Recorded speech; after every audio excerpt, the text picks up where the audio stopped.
ডিসেম্বরের শীতে বাধা বৃষ্টি, সপ্তাহ শেষে বৃষ্টির সম্ভাবনা।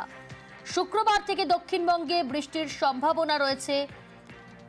ডিসেম্বরের শীতেই কি বাধা বৃষ্টি? সপ্তাহ শেষে বৃষ্টির সম্ভাবনা। শুক্রবার থেকে দক্ষিণবঙ্গে বৃষ্টির সম্ভাবনা জানাচ্ছে হাওয়া অফিস।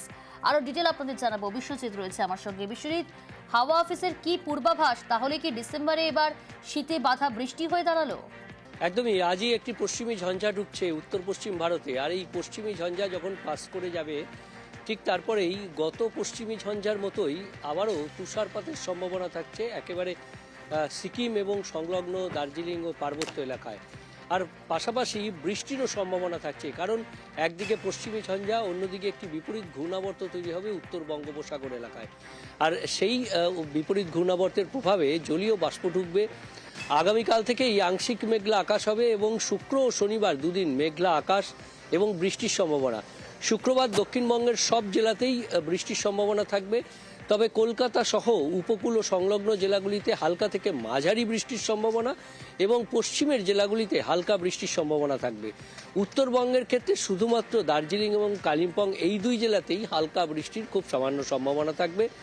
তবে এই দুই জেলা ছাড়া বাকি জেলাতে বৃষ্টির প্রবেশ কোনো সম্ভাবনা নেই। আর এই শীতকালীন বৃষ্টিতেই প্রভাব পড়তে পারে শীতকালীন সবজি চাষ থেকে ফুল চাষ এবং বিশেষ করে আলু চাষে এর প্রভাব পড়তে পারে, এমনটাই মনে করছেন বিজ্ঞানীরা। তুমি যেমনটা বলছিলে যে দক্ষিণবঙ্গের পাশাপাশি উত্তরবঙ্গে সেখানে তুষারপাতের সম্ভাবনা, কবে কবে তুষারপাতের সম্ভাবনা, এই বিষয়ে কি জানা যাচ্ছে?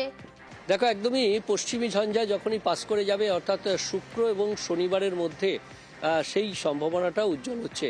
দার্জিলিংয়ের উঁচু পার্বত্য এলাকা অর্থাৎ সিকিম সংলগ্ন যে এলাকা রয়েছে, তুমলিং, সান্দাকফু, এই সমস্ত এলাকাতে তুষারপাতের সম্ভাবনা থাকছে। খুব হালকা তুষারপাতের সামান্য সম্ভাবনা, তবুও সম্ভাবনা থাকছে, এমনটাই জানাচ্ছেন আলিপুর আবহাওয়া দপ্তরের বিজ্ঞানীরা। তারা বলছেন যে এই পশ্চিমী ঝঞ্ঝা পাস হয়ে যেতেই হিমাঙ্কের নিচে নেমে আসবে পারদ এবং সেই তীব্র ঠান্ডাতেই তুষারপাতের সম্ভাবনা থাকছে।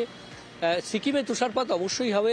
সিকিমের সঙ্গে সঙ্গে সিকিম সংলগ্ন যে পার্বত্য এলাকা রয়েছে দার্জিলিং এবং কালিম্পংয়ের, সেই জায়গাতেই তুষারপাত, উঁচু পার্বত্য এলাকা, সেখানেই হালকা তুষারপাতের সম্ভাবনা থাকবে, এমনটাই জানাচ্ছে আলিপুর আবহাওয়া দপ্তর। বেশ।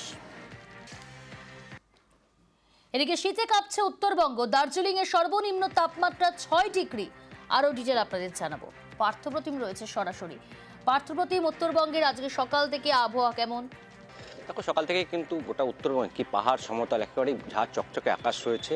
যেমন একদিকে সমতলে শিলিগুড়ি থেকেও শ্বেতশুভ্র কাঞ্চনজঙ্ঘার দর্শন মিলছে, ঠিক তেমনি পাহাড়ের বিভিন্ন ভিউ পয়েন্টে কিন্তু একই ছবি ধরা পড়েছে। স্বাভাবিকভাবেই বহু পর্যটক আমরা জানি বছরের শেষে এই মুহূর্তে বেড়াতে এসছেন পাহাড়ে, কেউ দার্জিলিং, কেউ বা কালিম্পংয়ে।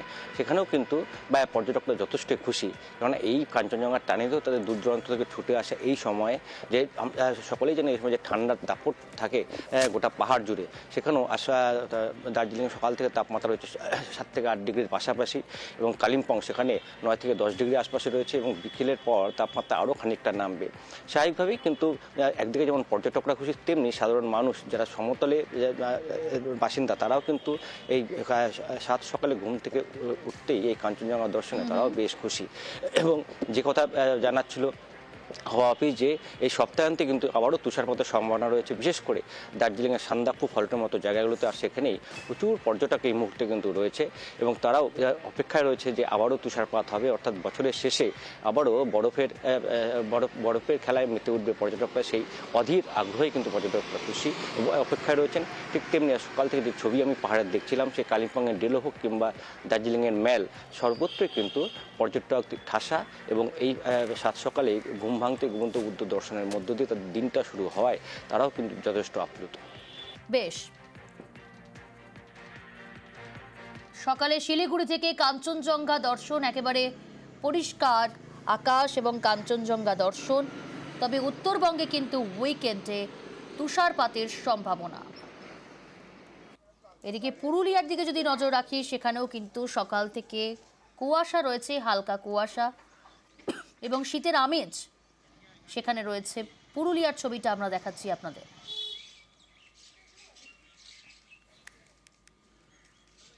তাপমাত্রা সামান্য বাড়লেও এখনও শীতে জবুথবু পশ্চিমের জেলাগুলো উত্তরবঙ্গের সঙ্গেই পাল্লা দিয়ে ঠান্ডায় কাঁপছে পুরুলিয়া। আজ পুরুলিয়ার সর্বনিম্ন তাপমাত্রা 9 ডিগ্রি। বাঁকুড়ার দিকে নজর রাখি, ঠান্ডায় কাঁপছে বাঁকুড়াও। সর্বনিম্ন তাপমাত্রা 11 ডিগ্রি। শীতের মধ্যে বাঁকুড়ায় পর্যটকদের ভিড়। সংসদে শক্তি দেখালো বিরোধীরা। মঙ্গলবার লোকসভায় এক দেশ এক ভোট বিল পেশ নিয়েই সংসদে ভোটাভুটি। তাতে বিরোধীরা এককাট্টা। হুইপ জারির পরেও গড়হাজির সব এনডিএ সাংসদ। ভোটাভুটির ফলে আশার আলো দেখছেন বিরোধীরা। এ নিয়ে পাল্টা কটাক্ষ করছে বিজেপি।